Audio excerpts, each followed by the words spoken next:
In the powerful kingdom of Umueri, where thrones are not given but earned and protected by destiny, two princes stand at the center of a silent storm.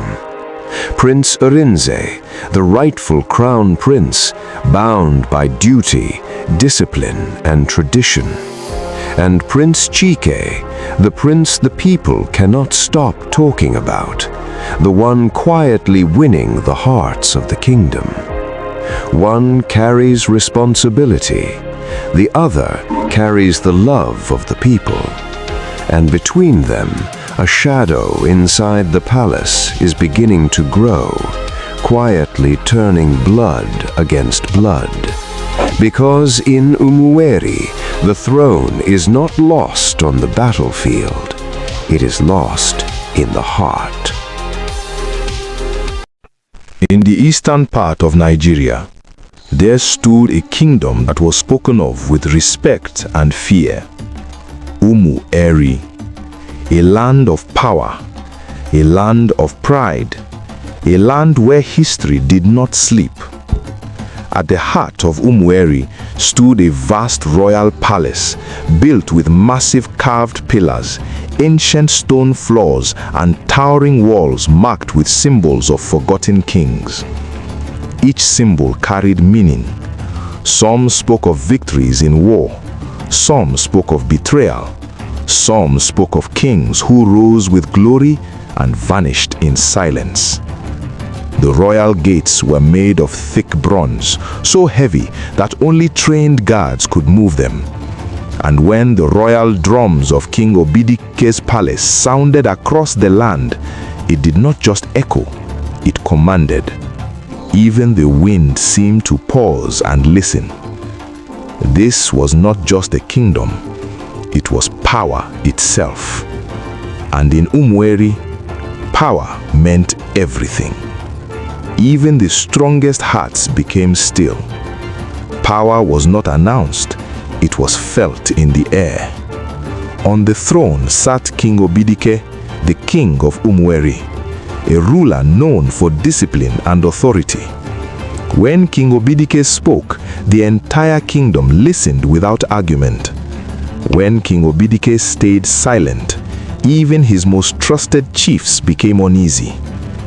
But behind his strength was a man who carried the weight of legacy, a king who feared one thing more than war, the future of his throne. Beside King Obidike sat Queen Ifunanya, the queen of Umueri. She was respected not just as a queen, but as the heart of the royal family. Her presence carried peace. Her words carried wisdom. In the palace, it was often said, when King Obidike brought fire, Queen Ifunanya brought balance. Queen Ifunanya had two sons, two princes, same blood, same palace, same mother's love, but very different destinies in the eyes of the people. The first was Prince Arinze. He is 25, the heir apparent to the throne of King Obidike and Queen Ifunanya. Prince Arinze was calm, controlled, and deeply intense. He spoke little, but when he did, his words carried weight. His strength was not loud, it was contained like a storm waiting inside a closed sky. He trained harder than anyone in the palace. He studied war tactics. He learned discipline from King Obidike himself. The people of Umueri saw him as a future king built for war and protection. But there was something about Prince Arinze, a silence that made even admirers careful. The second was Prince Chike, 21, the younger son of King Obidike and Queen Ifunanya. Prince Chike was different in every way that mattered to the people. Where Prince Arinze was silence, Prince Chike was presence. He walked among the people without fear or pride. He listened to the poor. He helped the sick. He spoke with servants as equals. His strength was not only in battle, it was in compassion. And because of that, the people loved him deeply.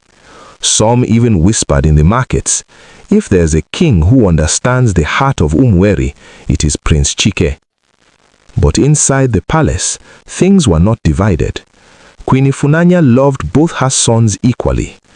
To her, Prince Arinze was strength and Prince Chike was heart. She often called them both to her chambers. "My sons," she would say gently, "no matter what the world sees, you are both my joy." And she meant it. That evening, the royal courtyard was calm. Queen Ifunanya sat beside King Obidike. The king was silent for a while, watching the distance. "My king," Queen Ifunanya said softly, "you are thinking again." King Obidike exhaled slowly.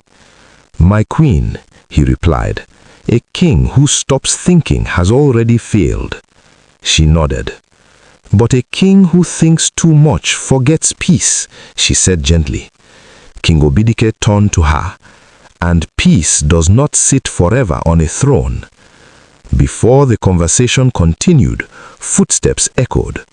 Prince Arinze entered first. He bowed respectfully. "My king, my queen." His voice was steady, controlled. A moment later, Prince Chike entered. He smiled lightly as he approached. "My king, my queen." He bowed slightly, then looked up with warmth in his eyes. Immediately the atmosphere softened. Queen Ifunanya smiled at both. "My sons," she said warmly, "come closer." Both princes stepped forward, side by side, different energy, same blood. Prince Arinze stood straight, serious, focused. Prince Chike stood relaxed, calm, friendly. King Obidike looked at both them carefully, then spoke. "My sons, you are both strong in different ways." He paused. "But strength alone does not build a kingdom." Silence followed. Prince Arinze spoke first. "My king, I train so I can protect the throne." His voice was firm. Prince Chike added softly, "My king, I believe a throne is protected not only by strength, but by the people who believe in it." The two statements hung in the air. Different views, same love for the kingdom. Queen Ifunanya looked at them both. "My sons," she said gently, "you are not enemies." Both looked at her. "You are balance," she continued. "Without one, the other is incomplete." For a brief moment, there was peace. Real peace. Prince Chike turned slightly to Prince Arinze. "My brother," he said with a small smile, "no matter what happens, we stand together." Prince Arinze looked at him for a moment, then replied, calmly, "As it should be, my brother." But deep inside, something unseen had already begun to form.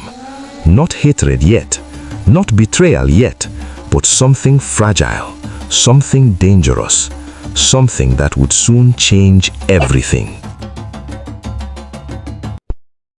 In the royal hall of Umueri, silence filled the air.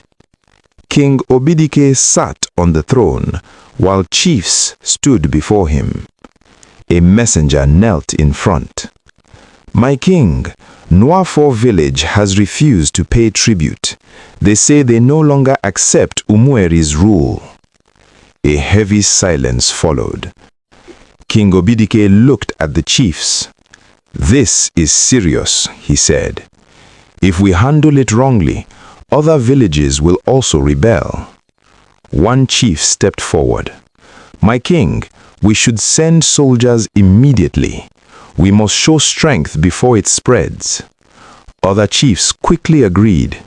"Yes, my king, force is the only answer." The hall became filled with agreement. Then Prince Arinze stepped forward. "My king, I agree with the chiefs. We should send soldiers to Nwafo. If we delay, they will think Umueri is weak. I will lead the mission myself." The chiefs nodded again. "Yes, my king." The hall became quiet. Then King Obidike turned. "And you, my son?" he asked, looking at Prince Chike. All eyes turned to him. Prince Chike stepped forward slowly. "My king, Let me or my brother, Prince Arinze, go to Nwafo with the elders. We should not go with soldiers first. We should go and talk to them.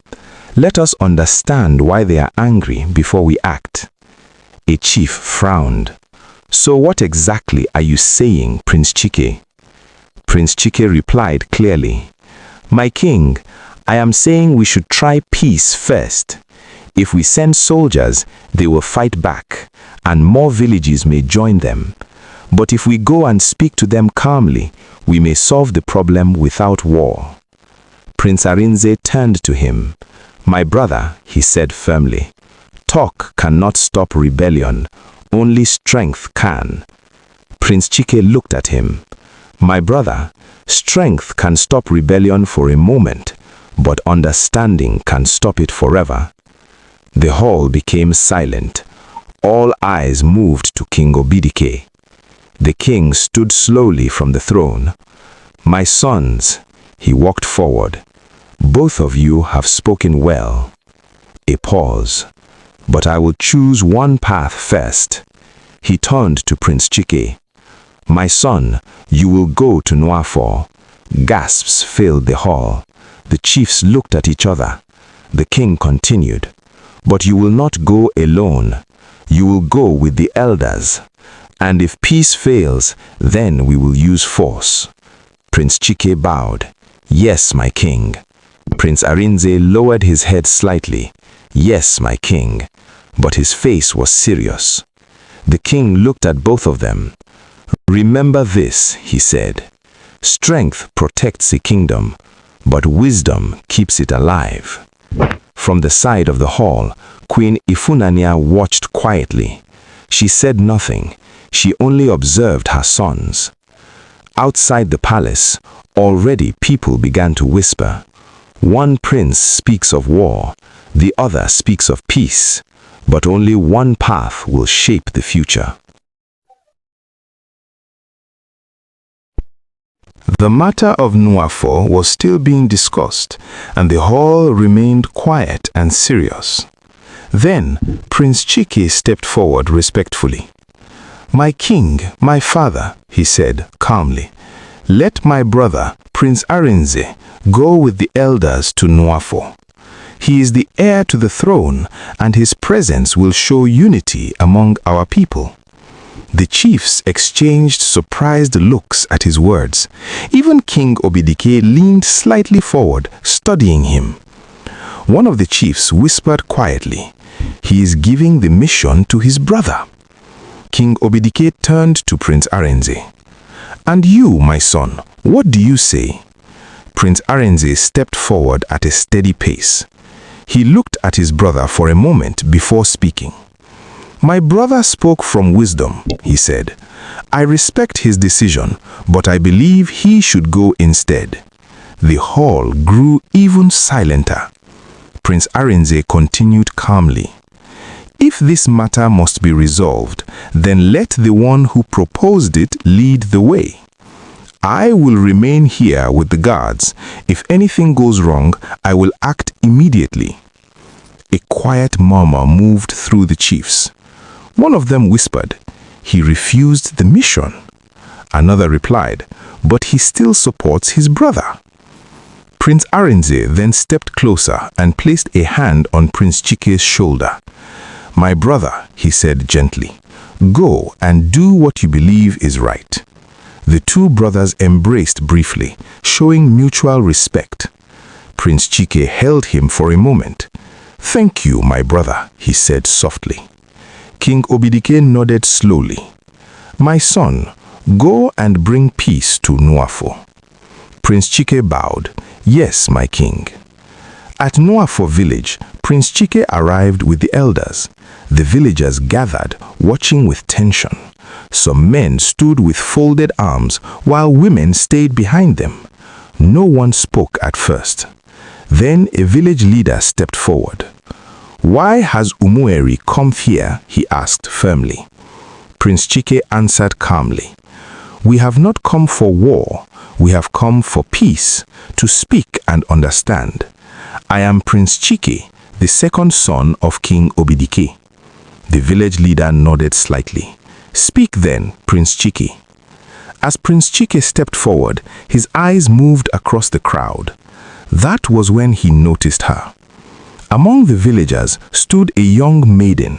She was calm and quiet, yet something about her presence stood out. Her eyes were already on him, steady and observant. For a brief moment, Prince Chike paused, then continued speaking. "We are here to understand your grievances. We want to hear why there is anger between your people and Umueri." His voice remained calm, clear, and respectful as he spoke. The maiden continued to watch him closely. There was something different about him. Not pride, not fear, only calm strength. Their eyes met again, and this time Prince Chike gave a gentle smile. The maiden hesitated for a moment, then returned the smile softly, almost without thinking. She felt something unfamiliar. This was not what she expected from a prince. The villagers began to speak about their anger, their fears, and their complaints. Prince Chike listened carefully without interrupting. He gave them full attention until they finished. After a long silence, he spoke again. "I understand your pain," he said, "but separating ourselves will only bring more suffering. Let us find peace together instead." The village leader looked at him for a long time. Then slowly he nodded. "We will accept peace," he said. A wave of relief moved through the village. The tension slowly faded. From the crowd, the maiden still watched Prince Chike. This time, her gaze carried something deeper, respect and quiet curiosity. Back in Umueri Palace, a messenger rushed in. "My king," he announced. King Obidike stood. "What is it?" The messenger bowed quickly. "Nuafo has accepted peace. They agreed after speaking with Prince Chike and the elders." A wave of surprise moved through the hall. The chiefs began to murmur. Peace has been restored. King Obidike nodded with pride. "My son has done well." Later that day, Prince Chike and Prince Arinze stood before the king. King Obidike spoke with a calm voice. "My sons, you have both served the kingdom well. You have brought peace without war." He looked at Prince Chike. "You carried out the mission." Then he turned to Prince Arinze. "And you stood ready to defend the kingdom if needed." Prince Chike bowed. "My king, I only followed what I believed was right." Prince Arinze looked at his brother and placed a hand on his shoulder. "You were right. Your decision brought peace." The chiefs nodded in agreement. Both princes served the kingdom well. This is true unity. That evening, Prince Arinze trained with the guards as usual, his movements strong and focused. One guard whispered quietly, "He trains like peace is never enough." At the same time, Prince Chike walked through the village paths. People greeted him warmly wherever he passed. But from a distance, someone watched silently, still, quiet, observing. And in the calm of Umueri, something subtle had begun to change. Not war, not betrayal, but something new had already started.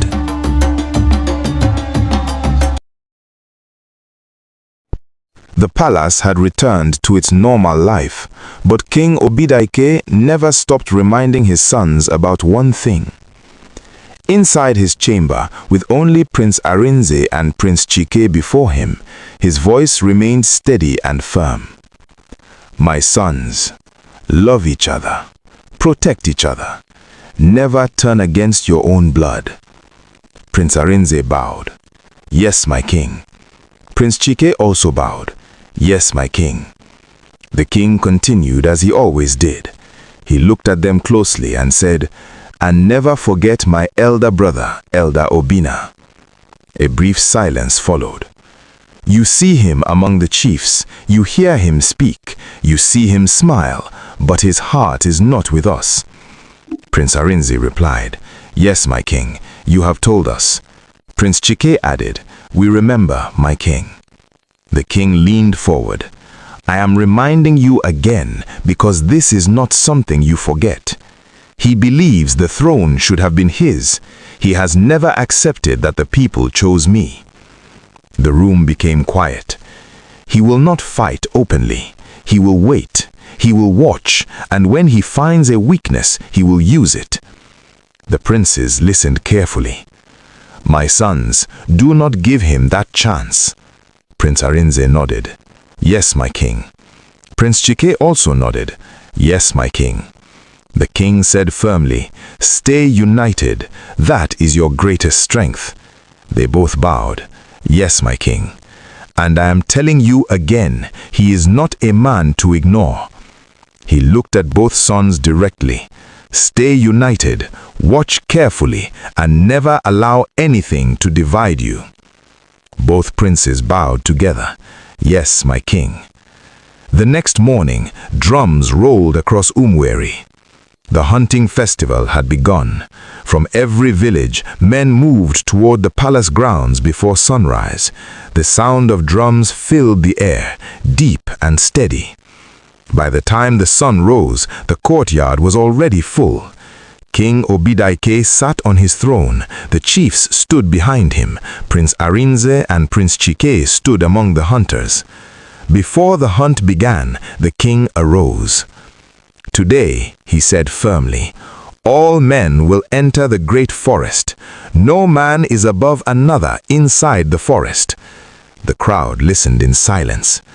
"When the hunt ends, every hunter will return with what he has caught."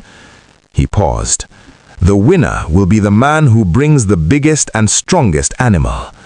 A murmur moved through the crowd. "And the reward," the king continued, "is a large portion of land, fertile land near water." He added, "This land remains the property of the crown, but it is lent to the winner." The people listened carefully. "But more than land, the winner will be honored before the entire kingdom." Then he said firmly, "And once the decision is made, it will not be changed." The gates were opened. The men entered the forest. Inside the forest, everything changed. No titles mattered. Hours passed. Deep among the trees, Prince Chike moved carefully. Then he heard a voice. A hunter was speaking in pain. "My gods, do not let me return empty-handed. My farm is destroyed. My family has nothing. If I do not win, they will suffer." Prince Chike stood still and listened. "This land is my only hope." Prince Chike said nothing. He only watched as the man walked away.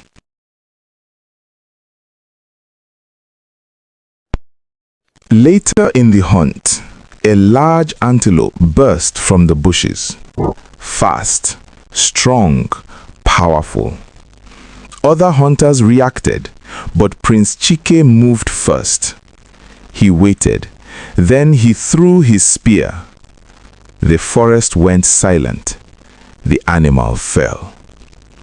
By evening, the hunters returned. The palace was filled again. One by one, animals were presented. Then silence fell. Prince Chike's antelope was brought forward. It was the biggest. A murmur spread. The announcer stepped forward. "The winner is Prince Chike." The hall erupted. Prince Arinze smiled proudly, happy for his brother. But among the chiefs, reactions were divided. King Obidaike spoke. "My son, you have done well, and well done to everyone." Prince Chike bowed. "My king, I thank you." The king continued. "As tradition demands, you will be given land." A chief announced it, large and fertile. The crowd reacted, but Prince Chike remained still. Then he stepped forward. "My king." The hall became quiet. "Speak," the king said. Prince Chike bowed. I ask for your permission to lend this land to someone else. A murmur spread. He is struggling. His farm was destroyed. I ask that he use the land so he can survive. Silence filled the hall. Some chiefs were shocked. Some were not pleased. This had never happened before. The king spoke slowly. This is the first time this has happened in Umueri. He paused. But since it is your land, you may lend it, as long as it is used for good. The crowd erupted in cheers. The man was brought forward. He fell to his knees. My king, my prince, I am nothing. Tears filled his eyes. My children are hungry. Prince Chike stepped forward. You will use the land, farm it, stand again. The man cried deeply. My prince, you have saved my life. The hall later emptied, but the story did not end there. Whispers spread across Umueri. Some praised Prince Chike, some questioned him. Some feared what this mercy could mean. But one thing was certain. His name had entered every corner of the kingdom. And among the chiefs, Elder Obina watched silently, but his mind was not at rest. That evening, inside the palace chamber, King Obidike sat with his sons again. His face was calm, but his voice carried weight. My sons, he said, you both did well at the hunting festival. Prince Arinze bowed. Thank you, my king. Prince Chike also bowed. Thank you, my king. The king nodded slowly. Prince Arinze, your strength and discipline speak for you. Continue like this. Yes, my king, Arinze replied. Then the king turned his eyes to Prince Chike. My son, what you did in the hall, the people have not stopped talking about it. Prince Chike remained calm. My king, I only did what I believed was right. The king leaned forward slightly. Kindness is good, he said firmly, but never show weakness to people. The room became quiet. Not everyone will see your kindness as strength. Some will see it as a chance to use you. Prince Arinze nodded in agreement. My king speaks the truth, he added. The world is not always kind to the kind.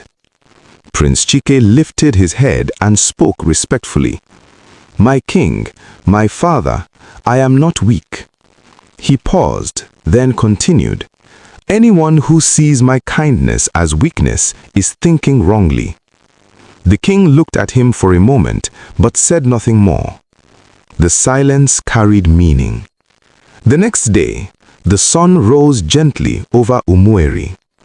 Prince Chike walked through the village paths with one of his guards beside him. People greeted him as he passed. My prince, my prince. He nodded kindly to them. Then suddenly, he saw her, a young maiden, very beautiful, walking with her friend. She bowed respectfully as she passed him, a soft smile on her face. Prince Chike stopped. That face, he knew it. His mind searched quickly. Then it came to him, Mwafo village. He turned immediately. Excuse me, young maiden. She stopped and turned back. Yes, my prince. I have seen your face before in Mwafo village. Are you from there? She smiled gently and bowed again. Greetings, my prince. My name is Nkiruka. I am from here. I only went to Mwafo for an errand my mother sent me on. Mwafo is my mother's home. Prince Chike smiled. Oh, I see. He nodded. You may go. She bowed once more, smiling softly, then walked away with her friend. But Prince Chike turned again to look at her. For a moment, he lost his balance. He almost fell. His guard quickly held him. "My prince, please be careful." Prince Chike steadied himself, but his eyes still followed her until she disappeared. That same day, Prince Arinze stood in the training ground. With 2 guards nearby, he practiced shooting arrows just as he often did with his brother. His focus was sharp. He pulled the bow, released. The arrow flew straight. Then, a voice came from behind. "My crown prince, well done on your training." Prince Arinze turned, surprised. "Uncle, Elder Obina, what are you doing here?" "I came to gather herbs. Then I saw you." He looked at the arrows. "Keep training like this. You will become a powerful king one day." He paused, then added, "Even more powerful than your father, King Obidike." Prince Arinze bowed slightly. "Thank you for your words, uncle. I will only do my best." He turned to continue his training, but Elder Obina spoke again. "But only if you do not allow your younger brother to take what is yours and sit on the throne before you." Prince Arinze froze. He turned slowly. "What do you mean?" Elder Obina smiled faintly. "Oh, you are so naive. Just like I was." Prince Arinze's voice became firm. "I am not in competition with my brother. I am the crown prince. I will become king after my father. My brother knows this." Elder Obina's smile did not change. "Your brother is already winning the hearts of the people." He stepped closer. "Do not say I did not warn you." His voice dropped slightly. "That is how your father, my younger brother, took my crown." Then he turned and walked away. Prince Arinze stood still, silent. The words echoed in his mind. He tried to lift his bow again, but his focus was gone. After a moment, he lowered it. "Let us return," he told his guards. Prince Chike knew nothing of this. He was somewhere else, lost in his thoughts. He walked slowly, his mind far away.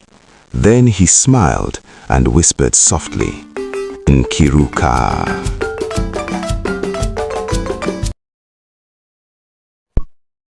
That night, Umueri was quiet. The drums had stopped. The laughter had faded. Even the wind moved softly, like it did not want to disturb anything. But inside the palace, not every heart was at peace. Prince Arinze sat alone in his chamber. No guards, no servants, no distractions. Just silence. But inside him, there was noise. Elder Obina's voice echoed again and again in his mind. "Your brother is already winning the hearts of the people. Do not say I did not warn you.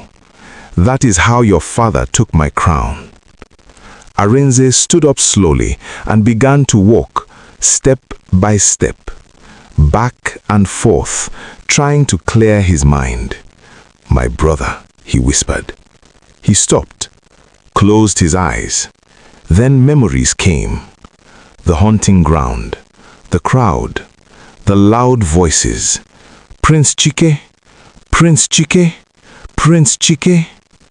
His hand tightened slightly. He remembered the moment clearly, the way people looked at Chike, not just with respect, but with something deeper. Love, admiration, pride. Arinze opened his eyes quickly. "No," he said under his breath. "There is no competition. I am the crown prince. I know my place, and he knows his." He tried to breathe calmly, but his thoughts would not listen. What if?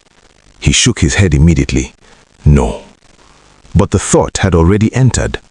What if the people choose with their hearts instead of tradition? His chest felt tight. He walked to the window and looked into the darkness outside. The kingdom was sleeping, but his mind was awake. "I trust my brother," he said again, but this time, his voice was not as strong. For the first time in his life, a small doubt had entered his heart. Small, but dangerous. A seed had just been planted. In another part of the palace, Prince Chike lay on his bed, but sleep had not come. He turned slightly, then sat up, then stood. His mind was restless, but not because of the throne, not because of the king's warning, not because of the festival. No, his thoughts were somewhere else entirely. A face, a smile, a voice. Nkiruka. He said her name softly, almost like he was testing how it felt. He walked slowly across his room. He could still see her clearly, the way she bowed, the way she smiled, the calmness in her voice. "She is not like the others," he murmured. There was something different, something he could not explain. Why did his heart move like that? Why did he almost lose his balance just by looking at her? Prince Chike let out a quiet breath. This is strange. He sat down again, then smiled slightly to himself. For the first time in a long while, his heart felt light, peaceful. But deep down, there was something else, something unknown, something that had just begun. Far from both of them, in a quiet, shadowed part of the palace, Elder Obinna stood alone, still, silent, watching the night. His hands were behind his back. His face carried no emotion, but his eyes were alive, thinking, calculating, waiting. "They are still united," he said softly. He paused. Then a faint smile touched his lips. But unity is not as strong as they believe. He began to walk slowly, step by step. The elder one, he nodded slightly, strong, disciplined, loyal. Then he stopped. The younger one, a deeper smile appeared, loved by the people. He lifted his head slightly, and that, he said, that is where everything begins. He turned toward the darkness. The heart, he said quietly, that is where division grows. He paused again, then added, "And I have planted it." His smile deepened. "It may be small now, but it will grow. And when it does," he looked out into the night of Umueri, "it will break them." The night grew deeper. The palace stood still, but unseen things were already moving. A brother fighting a silent battle in his heart. Another stepping unknowingly into something new. And a man watching, waiting, planning. Because in Umueri, the greatest battles were not fought with weapons. They were not fought in the open. They were not seen by the eyes. They were fought in silence, in thoughts, in the heart.